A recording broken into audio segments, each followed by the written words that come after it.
In the 1500s, Naples wasn't just a city. It was one of the most dangerous places in Europe to control. And everything you're about to see, the bread, the music, the festivals, was part of that fight. High above the coastline, Naples breathes beneath a fading sky. Vesuvius rises beyond the bay, silent, unmoving, older than memory itself. It has watched empires arrive confident and leave broken. Below, ships arrive and depart without pause. The sea glows softly, holding the last gold of the day. For a moment, the city feels calm. It isn't. Stone terraces descend toward the harbor. Masts sway. Hulls creak. Walls climb the hills, layered by centuries of ambition.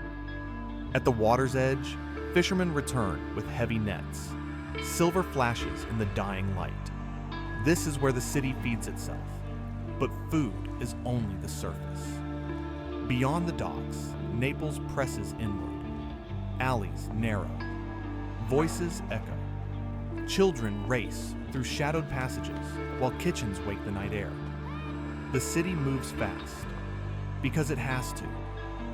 Morning arrives without ceremony. The port erupts. Baskets overflow. Merchants shout. Sailors eat standing beside ships they may never return on. This chaos isn't accidental.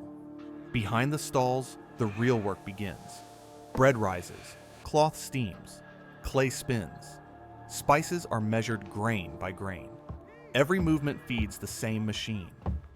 By midday, the city turns inward. Candles burn beneath street icons. Churches glow with gold and painted saints. But faith here isn't just belief. It's discipline. Monks walk cloisters in silence. Scholars read beside open windows overlooking the sea. Knowledge is copied, preserved, protected, because in Naples, information is power. By afternoon, the city stops feeling like a market and starts feeling like a weapon. Metal rings near the port. Blades are honed, anchors forged, cannons inspected, sails are stitched, barrels sealed, maps spread across heavy tables. Every decision made here will travel far beyond these walls.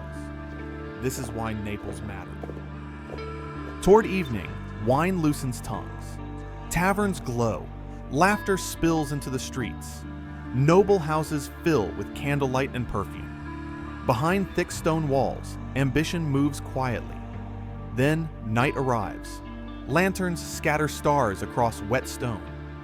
Guards take their posts. Music gathers at the water's edge. And for a moment, the city lets itself breathe. A festival swells from the heart of Naples. Banners rise. Drums answer. Life refuses to fade. And slowly, the noise softens. Boats drift. The harbor exhales. Castel dell'Ovo glows beneath the stars. Above it all, Vesuvius remains, watching. When the sun returns, Naples is already awake. Light spills across the bay. Walls warm. Shadows retreat. A city shaped by the sea, sharpened by fire, alive with Renaissance breath. This was Naples, and this is why everyone wanted it. Naples survives by accepting disaster, but long before it, one city was built to display absolute power, not survival.